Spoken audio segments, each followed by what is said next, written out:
It is a great day to be alive in Pittsburgh, PA, and in Indianapolis, Indiana. Look at that. It's a new edition of Kaboly+Mack with half the show live from your Scott and Combine in Indianapolis, where Omar Khan spoke earlier today. Welcome in, friends, Yinzers, countrymen. Good morning. Hope you're ready because the offseason is about to get turned up a notch or two. Make sure you're following on all your social media at Kaboly+Mack. On X, on Instagram, on Facebook, on TikTok. Of course, follow, subscribe on YouTube as well so you don't miss a thing. A lot to talk about today with Omar speaking in Indy. Not just once, Kaboom. Not just once, but twice. Once with the local folks in a little scrum. And then again from the podium, looking very official.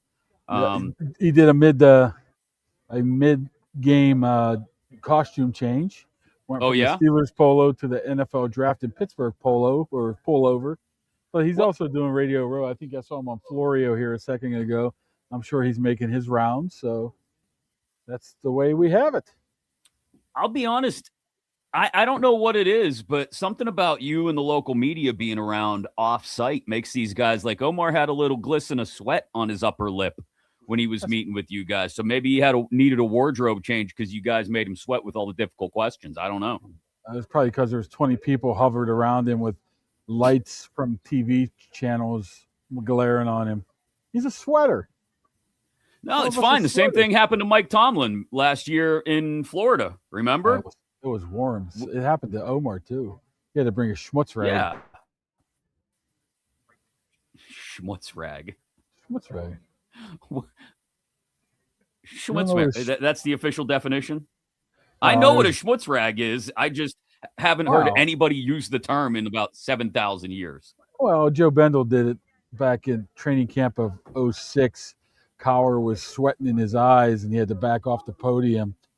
And he had suntan lotion in his eyes, and Bendel looks at him and goes, "You want to use my schmutz rag?" That's how I... And Cowher's like, "Nah, I'm good." Could you imagine using Joe Bendel? My schmutz rag. So that's why I use schmutz rag. I guess Cowher was a sweaty dude, too. I mean, if you're a sweaty dude, you better have the schmutz rag available. I mean, I think that's what Bendel used to do. Pretty he used important. To be schmutzing all over the place. He's a schmutzer. I don't know if the Wi-Fi issue is on my end or your end. Yeah. It could be my end. When there's probably because you're in. Here. Uh-oh. Yeah, I was going to say. Am I going to have to relocate? The entire NFL has descended on Indianapolis.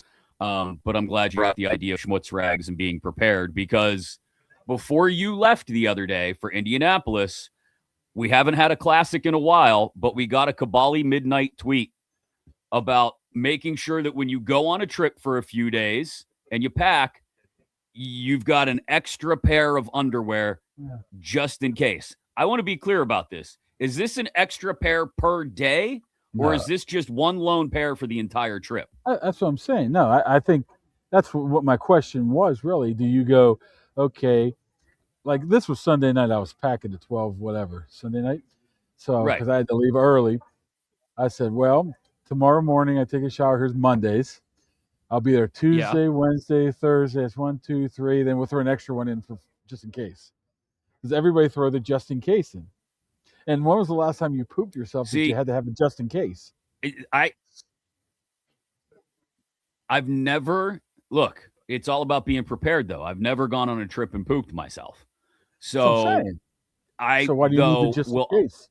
It doesn't matter. I'm always packing extra just in case. Like, I will pack enough so that I have 2 pairs of underwear for every day I'm away. That's how that's ultra prepared I am. It's not overkill. I want to be safe. What if all of a sudden I go someplace and I get some terrible stomach bug and I'm literally pooping myself every day? It's never happened before, but I want to be prepared if it does. Just saying, different people have. I mean, I was talking about the actual process: Tuesday, Wednesday, Thursday. I need an extra one. Everybody do that. So if I were going somewhere Tuesday, Wednesday, Thursday, Friday, or Monday, whatever, 4-day trip, I would legit pack 8 pairs of underwear. That's overkill. It's not overkill. Way I overkill. would pack 8 pairs of underwear, 1 pair of pants, and 2 shirts. And like I'll double up on socks too, because I hate when my feet in the middle of the day, my feet feel like nasty and sweaty. I will change out socks.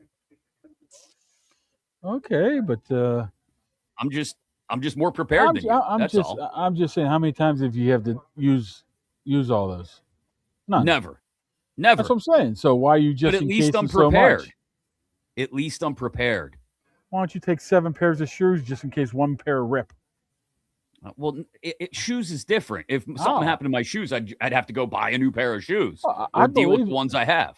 I believe that just in case, but if you're going on 3 days, I think one extra suffice. Maybe if you go for 2 weeks, maybe 2 or 3 extras, right? Maybe but for everybody got the just in case under. Well, yeah, you got to have at least one just in case pair. Anybody that goes on a trip with only as many pairs of underwear as days they're going to be away, that's not even an adult move. Well, I may know somebody that would go away and not have anything because they didn't wear any. They were free balling, or say we left on a Saturday for or Sunday or Saturday night for a game. Yeah. Whatever this person wore on Saturday, he wore on Sunday, and he wore on Monday morning. So this person wore the same pair of underwear for like 72 hours? Yeah.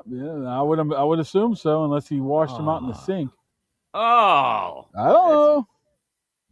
No, I don't even want you to tell me who that is. Well, I think we all know who it is. What's that supposed to mean? Oh, geez, I think Omar's going to Steelers Nation Radio right now. Look out. Oh, look out. Good thing you talked to him earlier. Thanks to our good friends at Higgins Professional Painting for supporting the program here on Kaboly+Mack. They are fantastic. They do an awesome job. You need to get them in your house. Kaboly not sitting in front of the beautifully painted wall at home as he usually is, but they'll do a great job. Interior, exterior, residential, commercial, industrial. They do it all. They'll do the color consultation if you want one. They'll do the drywall repairs if you need them. They'll do it, and they'll do a fantastic job. So get a hold of them if you want to schedule your free estimate today. Been doing it for 4 decades in the Pittsburgh area. Family-owned, family-run. Higgins Professional Painting. Go to higginsprofessional.com or give them a call, 412-344-0480. So here's what I wanted to start with today, Kaboom. I mentioned the little bead of sweat you'll see on Omar's upper lip as all 25 assorted members of the Pittsburgh media crowded around him this morning before going to the podium. And he was asked about Aaron Rodgers. Yeah. I've been in communication with Aaron. I think Mike has. I know Mike has also. We've got good communication, honest communication, but nothing new there. So happy to take any questions. Do you have a deadline? No deadline. All I'll tell you guys is I don't foresee this going like it did last year. So, all right, there's the key takeaway there. No deadline for Aaron Rodgers, but he does not foresee this thing dragging out as it did last year. Something you've been hinting at for the last month and a half. So you're starting to believe me now, huh? No, I always give you credit when you get things right, my man. I'm not fearful of giving you credit. I'm just telling you, it's as close as a done deal as you think, I think. Okay. It's just a matter of when. I mean, honestly, sure, you have to prepare for everything because you just never do know 100% until it hits you. I mean, that's why he talked about everything's still on the table, but they're under the impression he's coming back.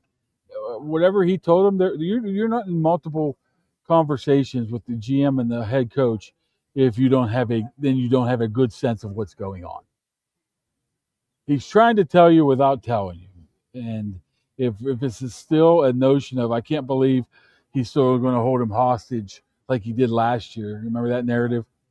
I mean, just open your eyes, open your ears, and smarten up a little bit. This is how it's going to be going. Now, how is it going to play after that's the bigger of a key. Well, who's 2, who's 3? You're looking for drafting a guy. You're looking to bring in a free agent. Once again, he totally ignored Mason Rudolph until I had to bring it up. I said, what's up with Mason? Oh, we love Mason. It was like a foregone conclusion that I'm like, okay, you've never mentioned him in McCarthy's 2 interviews or his interviews online, his interviews wherever. You haven't mentioned him. But I guess Mason Rudolph is part of the plan too. So if Howard, Mason, and Aaron, so where does Ty Simpson come in? He doesn't. Yeah, we'll get to the mock drafts. I did way too deep a dive on some mock draft analysis this morning. I now wish maybe that as Omar said, I don't look at the mock drafts because it doesn't do me any good. You should probably follow the same thought process.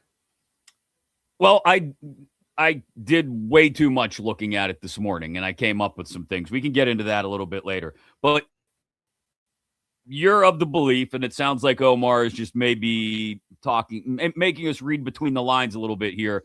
It's as good as a done deal as long as nothing crazy happens with Rodgers in the next, it would be 2 weeks. Yep. Yeah, the thing is the question I guess will remain is, would it be official by the free agency deadline? Or is it like wink, wink, nod, nod? Yes, I'm not going to screw you, but I'm not signing until whatever. Well, May. What's the point of that? What's the advantage that Rodgers gets out of that? You're right. No, I'm not even. I'm just. That's a literal, legitimate, open-ended question. Like, what benefit could there be to Aaron Rodgers for not making an official decision before March 9th? Well, maybe there's a 1% of him is not sure, and he needs a little bit more time to go through his off-season process and, really feel if he wants to come back or not. But all indications tell me that he's already went through that process and it's already going to want to run it back a little bit. It's because the way I look at it as the only thing I could think of would be along the same lines of what you said. Maybe there's 1% of me that still isn't sure. And then maybe free agency starts and another team that was looking for a quarterback couldn't find one. And they decide to throw a bag of cash at me if I'm Aaron Rodgers. And I go, maybe that spot's a little bit better. Like, that would be the only advantage. I don't think so. What spot's going to be going to be better? Minnesota. He wanted to come here for Mike Tomlin, right? Right. And he got that fixed. And he didn't really want to go through the whole process again. He knows the organization. He loved the organization. He loved the head coach. Now his, I guess, second favorite head coach is all of a sudden here. I know they had some issues later in their career, but that's probably all worked out. He's familiar with him. He knows what to expect. So why would he go to Minnesota or wherever you might think and start it all over again? I don't think he would want to do that. So if that's the case, then I just don't think there's much advantage, if any at all, to not making an official decision before March 9th. Which, I mean, he keeps alluding to now today is that that's not going to be an issue. So let's see. Okay. Well, it was interesting then, and you already referenced this, but Omar was asked about, I guess, the rest of the quarterback position. I'd say all options are on the table. I'll say this, we certainly welcome Aaron back. It was a really good experience with him, and really enjoyed getting to know him. And he was great to have around. But the reality is, we're all searching for that next guy, the next 10 to 15-year guy. And so, I guess right now all options are on the table. It's still early. This is just gonna be fluid. It's gonna be fluid. It's still early, but I don't know if that's just Omar saying what he needs to say. That struck me as a little odd, given the fact that everything we've heard to this point is, Aaron's probably coming back and he's probably going to make his decision pretty early, at least as compared to last year. And Omar doubled down on that this morning and then said, well, yeah, but all options are on the table.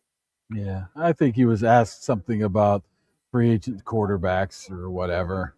So it is still early in the process, So I think sometimes you just say stuff to cover your rear end. That's what it seemed like to me right there. That he's not really anticipating, but you have to have that 1% chance or 5% chance that he does not, come back, and you have to have all options on the table right now. They keep praising Will Howard what it looks like to me is they have every intention of Will Howard being the number 2 next year if Rodgers comes back, because they've been watching film of his practice. I'm like, well, what the hell are you watching? Because there wasn't very much reps on his practice. I mean, and you picked him in the 6th round, 190, whatever. I mean, what can we possibly learn from there? But hey, they figure that that's the best guy in the building. So it does make sense that if you're not impressed, and look, maybe they'll see something at the combine this weekend that'll make their eyes pop out of their head. I doubt it, but maybe that'll happen. And maybe they'll go, ooh, Carson Beck, Drew Aller, or whoever, Ty Simpson. And they'll be inclined to maybe take a swing on somebody in the middle rounds. I wouldn't suspect it happens in the 1st round, but here nor there. It would make sense that if they don't necessarily like anybody in this draft very much, that this would be the year to get Will Howard. I mean, not starting experience if Rodgers is coming back, obviously, but make him the number 2. And we saw Rodgers had to miss some time last year. So maybe you're at some point in the 2026 regular season where Rodgers has to miss a week or 2 and Will Howard does get thrown in, and you do get to make some level of assessment on what he may be capable of before you go into next year's draft. Yeah, but you also have to take into account who gives them the best chance to win, because they still want to win, right? I'm not. If Aaron Rodgers is in there and say, they're 3-2 after week 5 and he has to make 2 games, or you're going to say, okay, we're going to give it to the guy who's never had an NFL snap before, or we're still trying to win, so Mason's going to give us the best chance to win. Well, that's fine then. 6 and 7 or whatever. That's fine. Then don't list Will Howard as your number 2 then. Will Howard's your number 3. You know what I mean? Yeah. Then you're right back where you started at last year. The guy that's not getting a lot of in-season reps. I don't know. This is probably this is definitely a conversation that is probably more for August and when they're building the depth chart, and whether we talk about does the depth chart even matter, but maybe even September once the season starts and we see which quarterbacks behind Rodgers, assuming that's the alignment, Rodgers, Rudolph, Howard, which quarterbacks are getting which snaps at practice. I don't know. But I just think it would be interesting to name Will Howard your number 2 quarterback. But then if something happened to Rodgers and you were in a pinch, you'd still go to Rudolph, because then what's the point of Howard being your number 2? Yeah. I mean, this is stuff, like you said, down the road. Who the hell knows what's going to happen? Maybe Will Howard balls out and wins that number 2 spot. But if Aaron comes back and he's used as not a bridge, but a guy that can help Will Howard advance quicker than maybe, they're expecting. I mean, that's a great consolation prize, right, of bringing back Aaron Rodgers. I know, obviously, they're not going to keep 4 quarterbacks during the regular season, but what about the thought of drafting one of these guys, taking a flyer on one of these guys in the middle rounds? Again, I'll throw out the names: Beck, Aller, Nussmeier, whoever else you want to throw out. And all these guys, I think, apparently are going to work out on Saturday. Yeah, I guess you could do that. Here's my thing about that is if Aaron comes back and you're going to keep 2 rookie quarterbacks in essence, then you have nothing behind a 43-year-old. But I guess training camp and preseason can iron that out. And it would follow the logic that you're throwing out there about, if you believe in Will Howard enough, and who knows if they really do or not, because like you said, what the hell did they see from him last year? But if they believe in Will Howard enough to make him a number 2 on the depth chart, then you would be okay having a 3rd quarterback who you're not going to go to at all. Yeah, but how can you be sure about Will Howard? Because of what? I'm not saying you can. You remember when Skylar Thompson was going to be the starter this year? I'm saying if they are. And again, maybe the example that you brought up, maybe they draft a 4th quarterback and there's 4 quarterbacks in camp and Howard looks fantastic in the preseason and the rookie looks okay too. And they go, man, we'd love to have a veteran backup available if we need one. But we also know Omar made it a point this morning to mention, we know we need to find our quarterback of the future. Yeah. He also said about the quarterback of the future is he mentioned, yes, of course I can trade picks this year for next year, saying that draft class is a little bit more important next year, right? A little bit more deeper at that position. And I think that logic, that line of thinking makes a lot more sense than the path we're going down here. But it's just worth bringing up the idea, would you draft, it doesn't have to be, they've got 12 picks for God's sake. It wouldn't be a waste if they drafted somebody in the 4th round, okay? After having 5 picks in the first 100. They took a flyer on somebody in the 4th round who maybe was still around, who they had ranked higher than that, brought him into camp, and maybe tried to sneak him through to the practice squad. Who knows? I don't know. I'm just throwing all the possibilities out there. Here's the thing. Typically, they would not do that because they don't believe in that, but it's a different coaching staff. Right. They don't want to have 4 quarterbacks because they are hard to get the 3rd quarterback reps, let alone the guy stashed on the practice squad where, if Drew Aller, say, for instance, is drafted in the 3rd, 4th round, you stash him on a practice squad, why wouldn't somebody pick him up? Why would somebody say, "Nah, I'm taking him off your practice squad"? Well, you either activate him or he's ours. Because nobody wanted to draft him in the first 3 rounds anyway.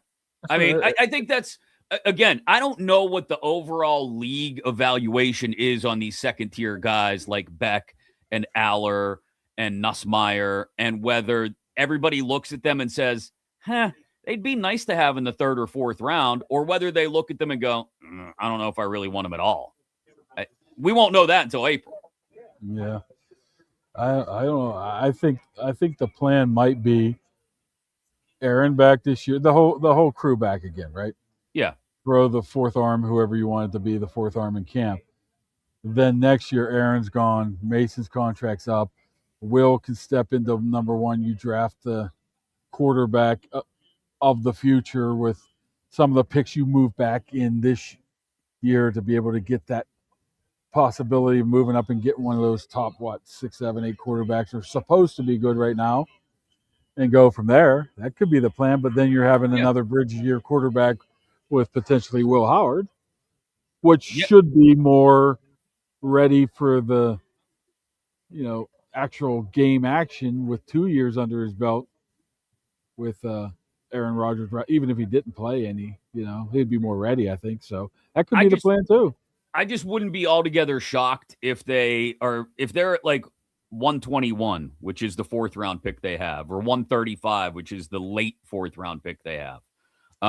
And they see one of those guys still sitting around, the batch that we just named, Nussmeier, Beck, Aller, and they go, hell with it. Let's take a flyer. Who knows? Maybe the guy balls out in camp and he's worth keeping around. Maybe we can sneak him onto the practice squad. Maybe not, but when you have 12 picks in a draft, if you're not using them to trade up, which they may do also, maybe you can afford to take a flyer in the middle rounds on a quarterback when you've got 12 picks. You're taking a flyer on a 4th rounder. We don't need it. We got, Yeah, you got a 6th rounder who you're willing to throw everything in his lap. Okay, then you look back the past couple of years. When was Jack Sawyer taken? When was Mason McCormick taken? So you're taking that. You're not like you're just throwing away garbage picks here, too. You have potential of getting a starter in those picks too, not to throw a guy and say, "Hey, let's see what happens. Maybe he'll make the team, maybe you won't." Well, again, if it's a quarterback that they like a whole lot better, if there's a quarterback that they think is in the top 100, and none of those guys, if you look at all the big boards around the league right now, none of those guys are currently ranked in the top 100. But if they like one of those guys, especially after what they've seen, maybe during the season, maybe this weekend, and they go, hell, at 121, guys, maybe this is worth trying to mold this guy, get them in the system, and just sit around and watch for a year. And then next year when Aaron's gone, we have a Will Howard, Garrett Nussmeier, or Will Howard, Drew Aller, or Will Howard, Carson Beck quarterback battle, and may the best man win. Yeah, then you have a chance to go 5-12, right? Yeah, maybe. Maybe. Real quick, Derek brought this up in the Twitter comments. Aaron has to be waiting for at least the distinct plan of how they'll get better receiving talent. Do you think Rodgers has made that desire known? Probably. That, hey, if I'm coming back, guys, you have to please get me more targets to throw to. Oh, I would imagine. I mean, if you're talking to McCarthy, even talking to Omar as number of times as they suggested they talk to, they're not asking him what he's having for breakfast. or how's skiing doing? How's his ski game going? Sure, they're like, what are you looking for? We need this, we need this, we need this. I want this guy back. I really want to run it back. I'm sure he has his input. Does that mean they will listen to him? No, but it's hard to say, hey, we're going to go get XY receiver for you when it's a free agency, or it's maybe he says I want Kenny Gainwell back. Maybe he says I want Marquez Valdez-Scantling back. I don't know. Maybe he says Roman Wilson, I don't want nothing to do with him. Do you listen to him? Take notes, but I wouldn't quite listen to him. You can't, because you have no idea what's going to happen in the next month. Maybe they can get a guy like Alec Pierce, right? Maybe they can, but they probably can't. So how can you promise it to them? But they would probably say, we're going to do our best to be able to upgrade the position. I don't think you give them specifics. It does look like around the league anyway, the tight end position is going to shuffle about a good bit. I don't suspect. Like, I know I made a lot of noise late in the year when they weren't using Pat Freiermuth, that if they're not going to use him, and I were Pat, I would march in and at the end of the season be like, trade me right now, like Slapshot. But I don't suspect there's any interest in moving on from Pat Freiermuth, is there? No, I asked him about the frustration that Freiermuth pretty much showed during the end of the season.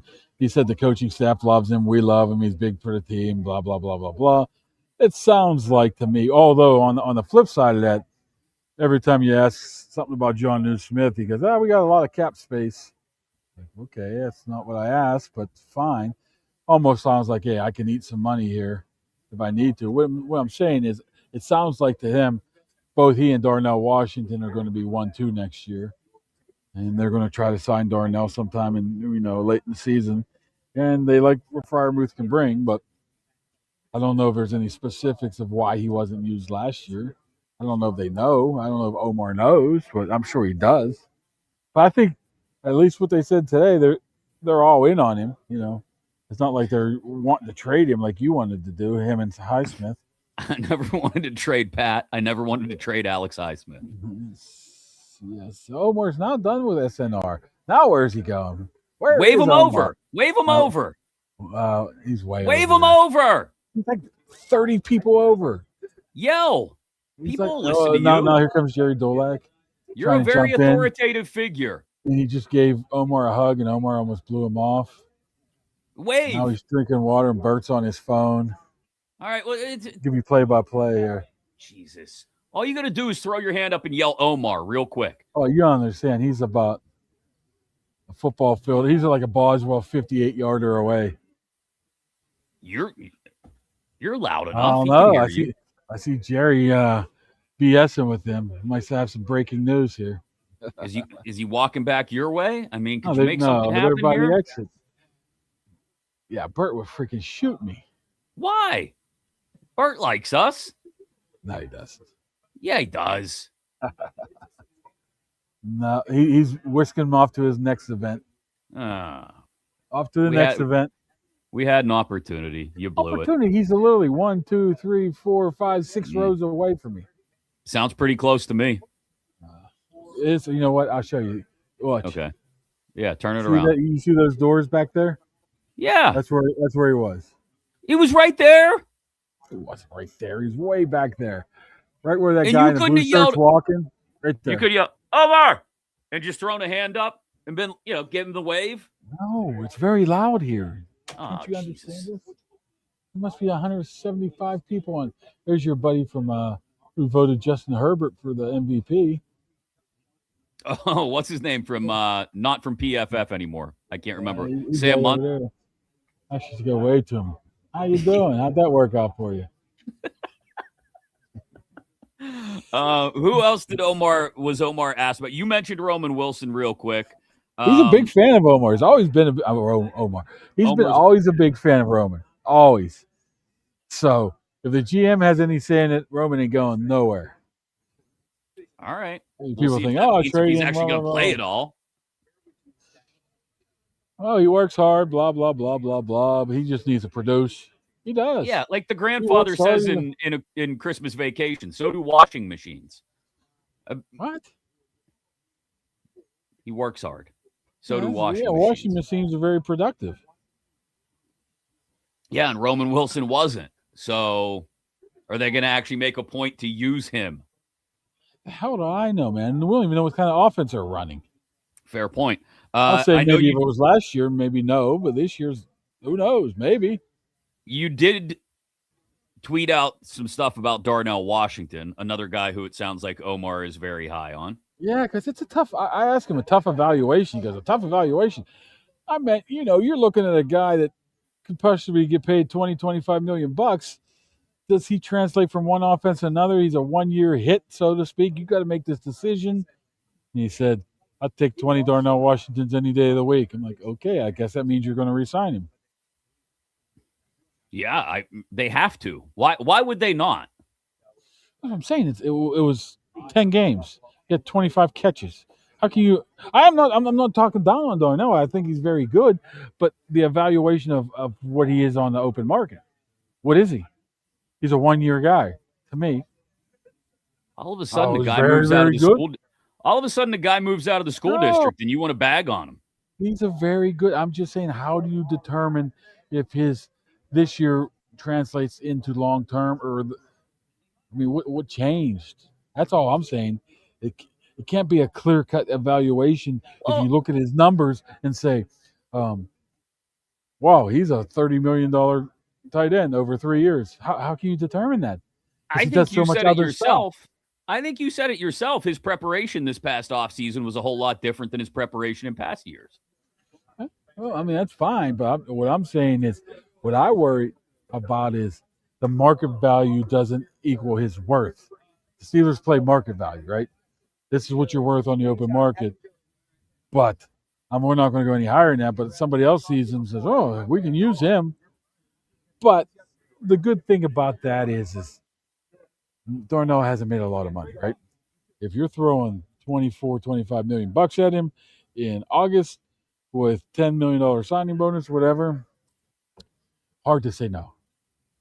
The key to that whole thing is the Steelers willing to do it now rather than like Calvin Austin, wait till he gets wait till the free agency year.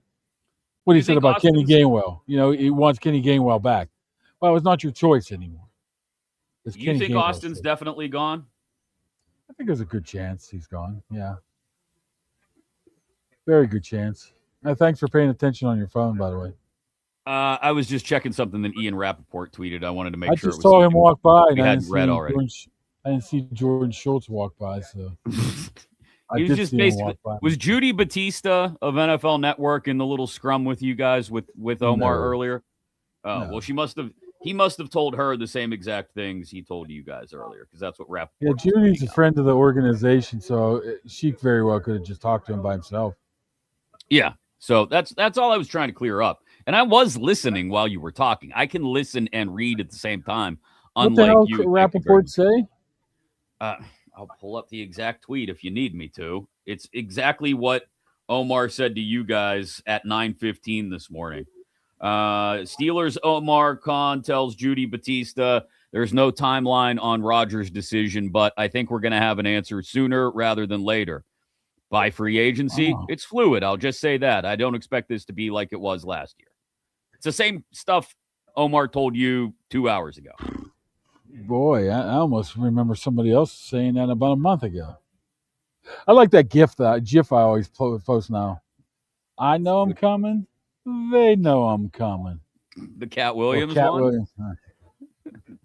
Who took the time to face swap Aaron Rodgers onto Cat Williams in that video? That's a pretty good one. And I might have trimmed it up a little bit to fit my narrative, but it works. Really, yeah. I know I'm coming. You know I'm coming. They know I'm coming. You know I'm going to be there. They know I'm going to be there. What are we going to do when they actually find a quarterback of the future? What the hell are we going to talk about? When the hell's it going to happen? That's the question. We could be 5 years away from that. We have no idea. We could spend the rest of our... Dude, imagine if podcasts and shows like this had existed in the mid to late 80s or throughout the 90s. I mean, Mark Malone. Yeah, I mean, I watched they a went game the other day of Steelers Browns. Mark Malone was Browns clinched division, and they just absolutely hammered Mark Malone late hit after late hit after late hit. Dirty and Browns. They stunk that year. We might talk about the next looking for the next quarterback for 20 years. That's how long it took between Bradshaw and Roethlisberger. Well, you're just totally dismissing Stewart. I'm not dismissing Cordell. Maddox. And Tommy Maddox. I love Jim Tommy Miller. Maddox for the time, but Jim the NFL Radio's Jim Miller. I thought he got bumped. I thought he got released. Are you sure? I thought he got released. I don't know. I think he got let go. Go look it up. Thanks to Archie for supporting the program. Archie's on Carson, Pittsburgh's best place for food, drinks, and sports. 80-cent wing nights, Monday through Thursday nights. Yes, that's including tonight. Get on down there, especially once the hockey season gets started back up. Great sandwiches, burgers, and flatbread pizzas, too. Plus, ice-cold iron and icy light. And soon it will be mango season, all on draft down there at Archie's on Carson in the South Side. What'd you think of the gold medal game, real quick, before I tell you the mock draft study that I did? Gold medal game, other than during it or after it? All in totality. What's Kaboom's big takeaway from the Americans beating the Canadians for the gold medal? The Canadians are a bunch of babies. Yeah, I thought the same thing. Nathan McKinnon in particular. He's the only one I've seen say anything. Yeah, I think there's whatever. You tell me who the best team was. Well, don't miss an open net in the third period, champ.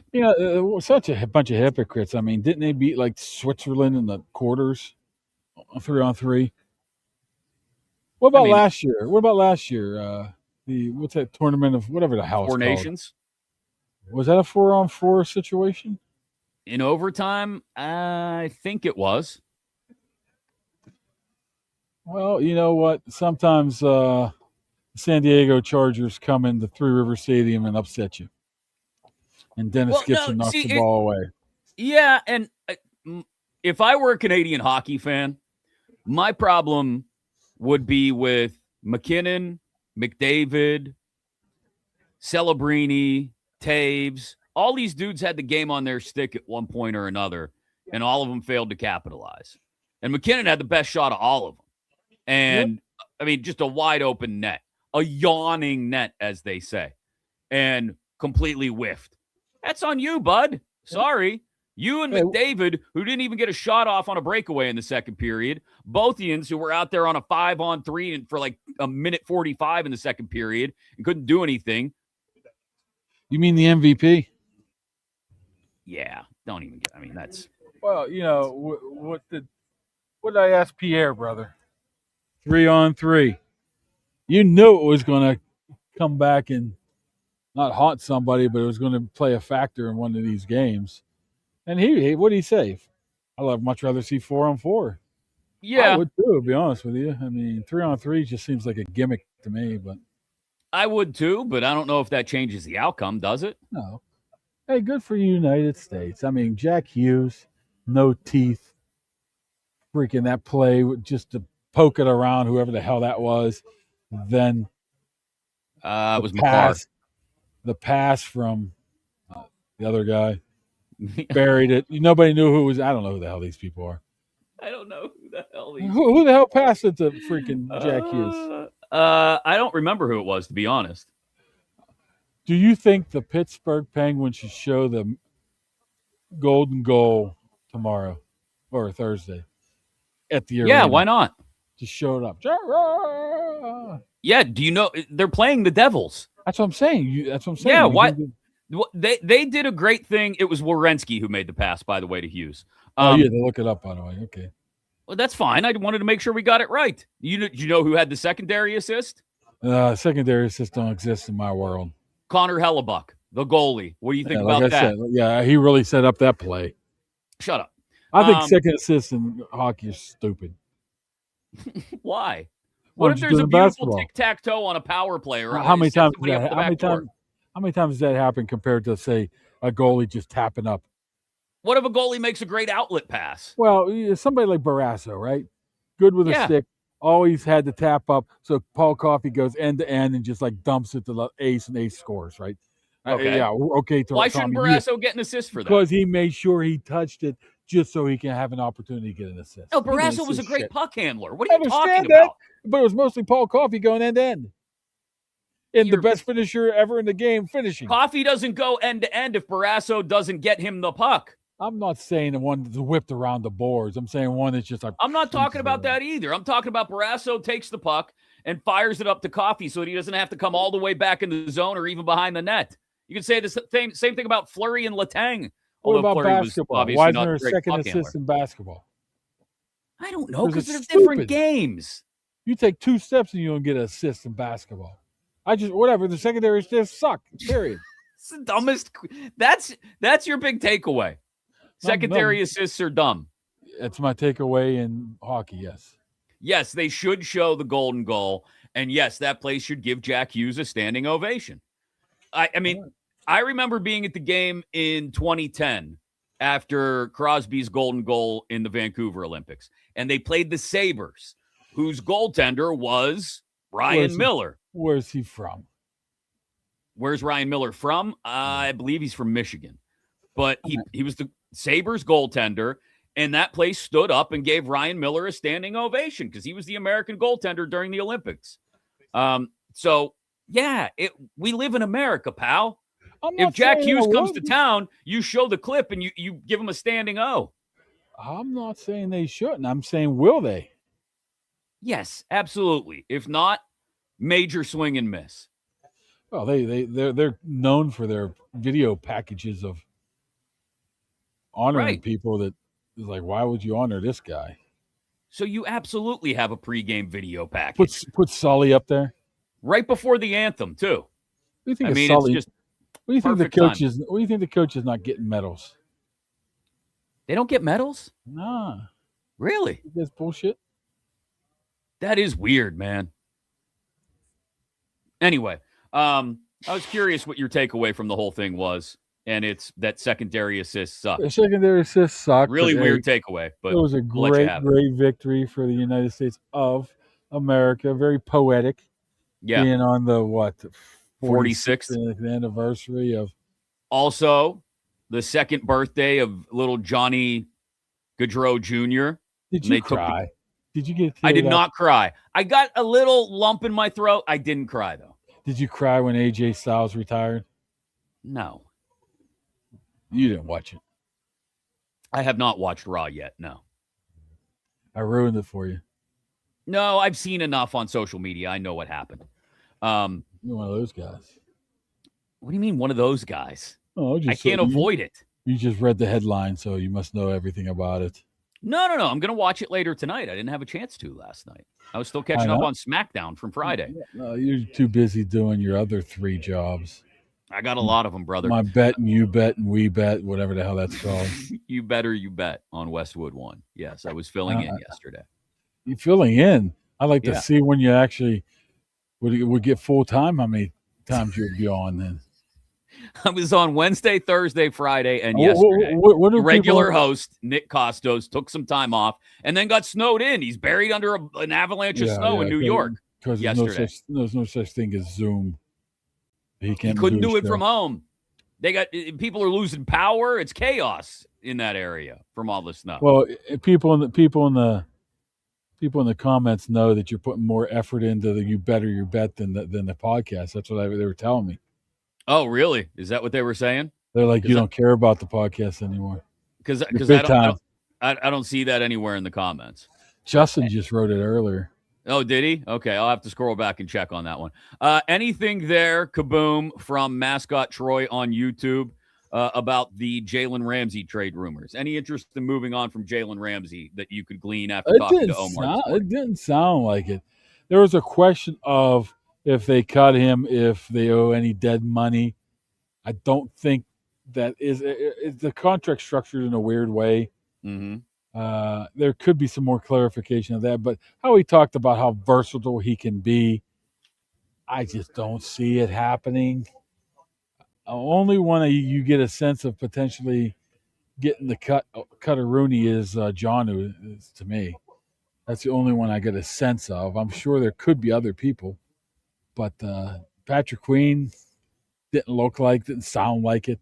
Because Omar usually gives the tells if he just moves on from the subject rather than talks up a guy.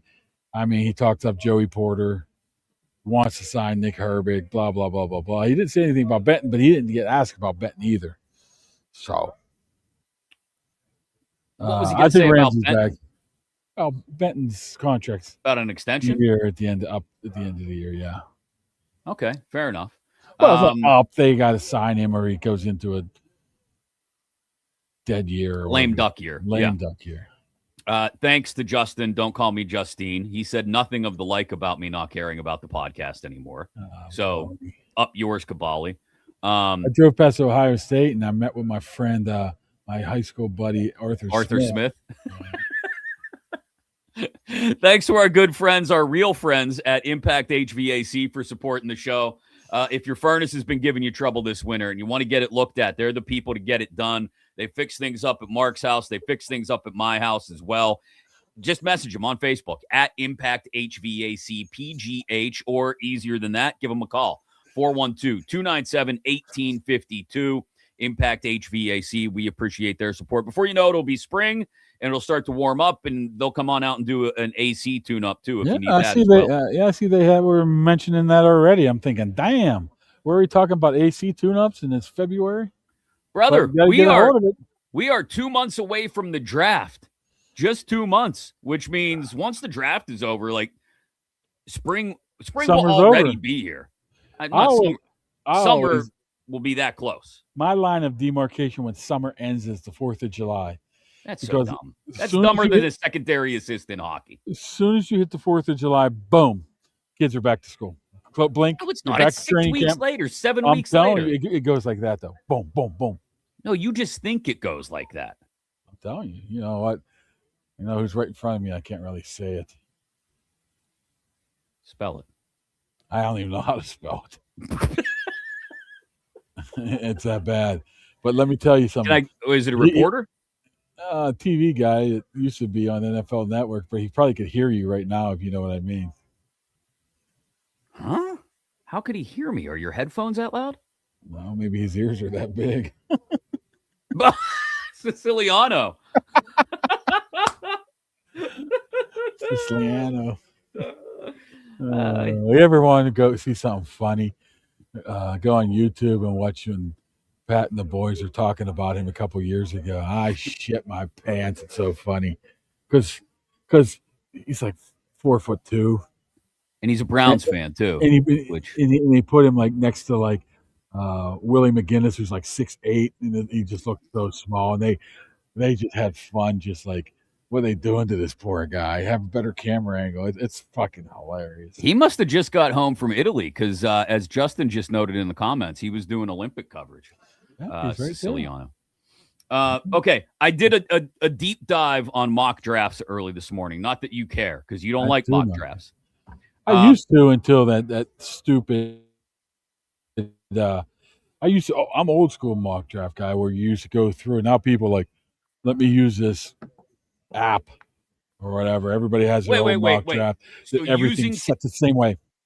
Using technology to conduct a mock draft is wrong? Yes. This is why, because how they set it up, their rankings puts you in line to everybody have the same pick, like on the third round. It's like, why is this guy always being mocked to the Steelers in the third? Because that's how they set it up. It's just weird. Unless you sit down with a pencil and paper and a bunch of scouting reports, you're not doing a legit mock draft. No, before you actually had to put some effort into it. You can do a mock draft in 2 minutes right now. Yeah. And whatever the computer tells you, that's what it is. You make one or two choices here or there. Well, you can also set the ones up online, depending on which simulator you're using, to where you make every pick if you really want to do that. What I'm saying is it's oversaturated now. Okay. Well, to your point. It wasn't always that way. To your point, between CBS Sports, ESPN, and NFL Network, I found 21 different mock drafts this morning. Okay. By 21 people you have never heard of before. No, I've heard of Mel Kiper, Daniel Jeremiah, Bucky Brooks, Eric Edholm, Lance. I've actually heard of a lot of these people. Lance Zierlein, Cynthia Freeland, Charles Davis. Who else? Field Yates. I've heard of a lot of these people. Anyway, 21 mock drafts. What do you think? Who do you think the most picked player was by the Steelers in the first round in these 21 mock drafts? Jordan Tyson. No. Tyson was not selected once in any of these mock drafts. Concepcion. He was tied for the most. 4 out of the 21 mock drafts. Who was he tied with? Ty Simpson. Yes, sir. Ty Simpson and KC Concepcion. In my highly unscientific study of mock drafts, were each taken 4 out of 21 times in the first round by the Steelers. Oh, actually, no, they were not first. You know who was first? I almost screwed this up. 5 times. Somebody was taken 5 out of 21 times. Do you know who that was?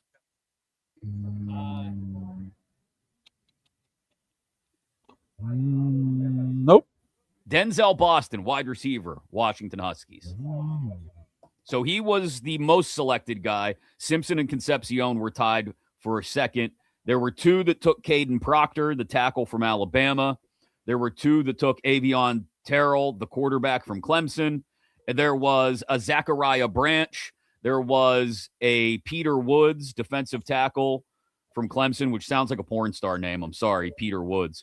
There was a trade up for Makai Lemon from Miami. And there was Cynthia Freeland of NFL Network had Jeremiah Love falling all the way to 21 and the Steelers, the running back from Notre Dame. Those were the outliers. I don't think Jeremiah Love gets out of the first 10 picks, right? I don't think either. I think he goes 9th to Kansas City. But here's a valuable question. If he did slide to 21, would the Steelers take him? Well, it depends who else is left on the board. It's hard to pass him up. Yeah. If he's there, I don't care who else is on the board. I take him. That'd be a good place to trade too, right? Yeah. Trade back a couple picks and see, get a couple more picks and move it into the next day. Okay, so of the top, you made a face about someone that I mentioned. Was it Peter Woods? I don't even know who Peter Woods is. Defensive tackle from Clemson. Was it Zachariah Branch, the wide receiver They're from all Georgia? just strange. Was it? Who did you make a face at when I mentioned a name? I don't know. I make faces. Was it Caden Proctor, the tackle from Alabama? The dude's like 6'8" or whatever. He might be behind me right now. Watch this. Watching about 2 seconds. Okay, 5, I'm watching. 4, 3, 2, 1, and that's a big dude. You should have turned around and asked him who he was.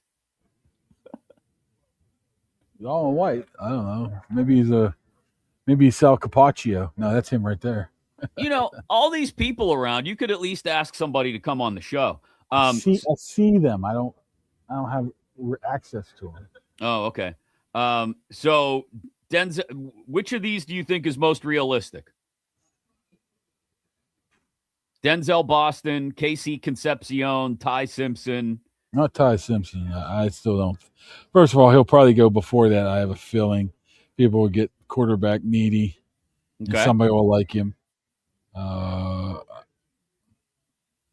Maybe Boston. Maybe. Yeah. I don't know if this Tyson not working out here helps him or hurts him.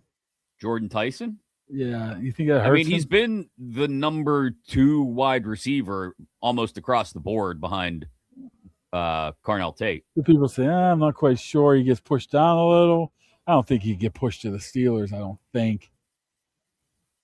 It depends. It all depends. I mean, on free agency, if you're going to get somebody or you can acquire somebody, I don't know if that becomes a priority, right? Although, Omar did say, at this point in time, that maybe the defensive line and offensive line doesn't have priority in the first round, but it's still always a possibility until you get there. So it looks like they are looking for offensive help, which leads you to the wide receiver, which leads they have to. Even if they sign a wide receiver in free agency, even if they really like Roman Wilson, I mean, you have to go out and get another wide receiver to pair with Metcalf. You have to. If you don't, you're doing whoever your quarterback is a disservice. So wide receiver seems to be the one that makes the most sense to me. But that was my amateur study of mock drafts this morning that I did.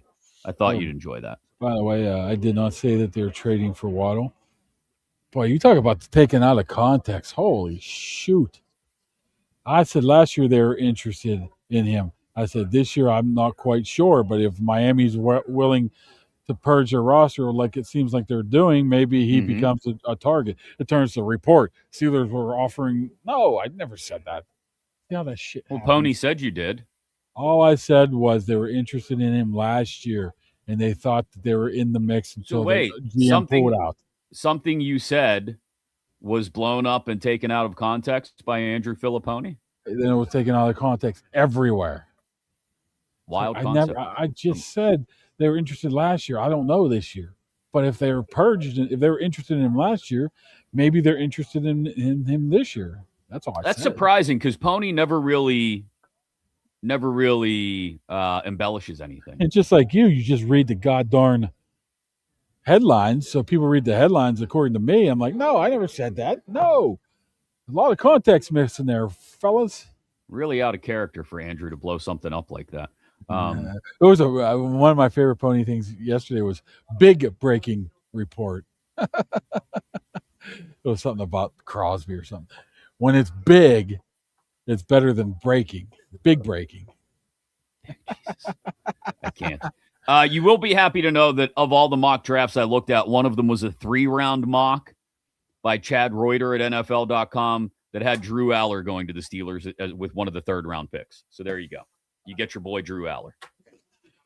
I mean, Drew Aller's interesting, and I'm telling you, man, I think he's going to really surprise some people how high he goes. I think he's going to do well in the combine on what is it, Friday? Friday, I think Saturday they work out. Yeah, I don't know. It's crazy. I think he'll do well, and he'll be pushed up probably late second day, I think. I think that's where he'll go. I mean, he got the talent. He just doesn't have the results. He's like James Franklin in big games, right? He does great every time until the money ball, right? Now, Will Howard's the opposite. He's average, bigger game, the better he plays, right? So did you just put out an AJ Styles tweet while you were talking to me? Yes, I did. I mean, I forgot to retweet it. You want Jerry Dulac on the show? Jerry Dulac, say hi to Jerry. Join the show. Hey, Jerry. Dulac, join the show. Jerry, you got any reports? Check out the Post-Gazette, he said. Get online, check out the Post-Gazette, he said. All right. I'm going to give you one last guess. Jerry just walked away. See, he doesn't even want to join us. No. Well, Jerry's got other obligations. I'll give you one last guess before we wrap up the show. It could include spoilers. I don't care. I'll watch Raw later tonight, and it can include spoilers. What is in the crate? What's in the box? American Badass. There's a bigger question. What do you think of AJ Styles being nominated for or inducted in the Hall of Fame over John Cena? And they both retired basically at the same time.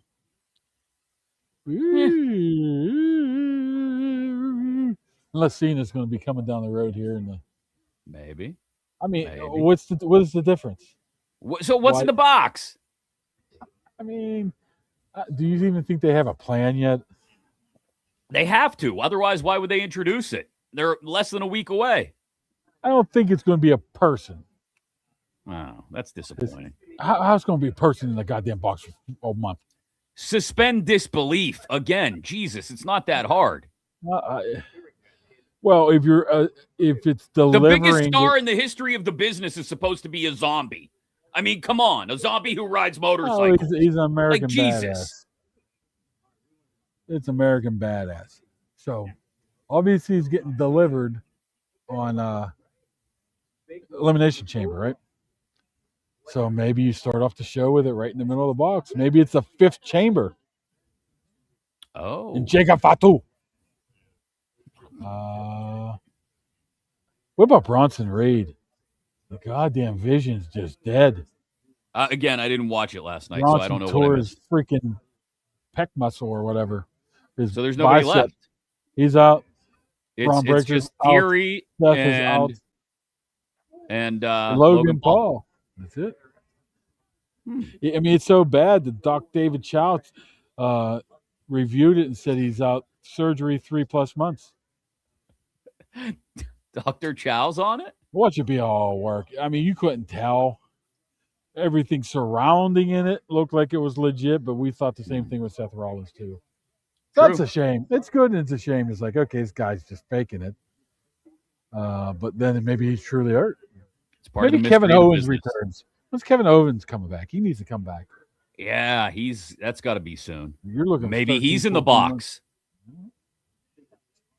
Oh, I just hope it's not the Goobly Gooker or whatever the hell. The Gobbly Gooker, yeah.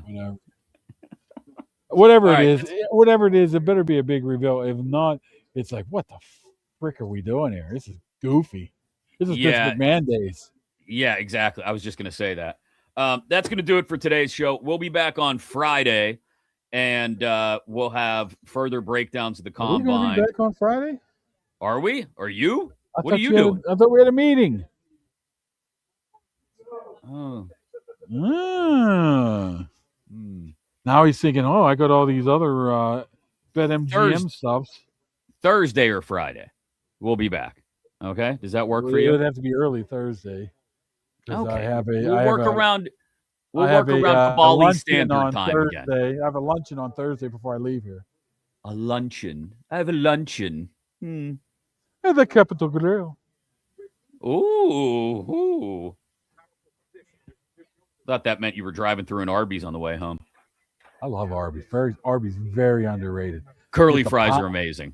No, you get the pound beef, so you just eat the beef. It's fucking unbelievable. Very underrated Arby's. Very. Putting beef in your mouth. Okay, that's going to do it for today. And we will be back later in the week. We'll let you know more when we figure out exactly which day Kaboly doesn't have a luncheon. Luncheon in the drive home, and then I don't know what I have to do. I got to go write something right now. Okay, go write something tomorrow. You do that.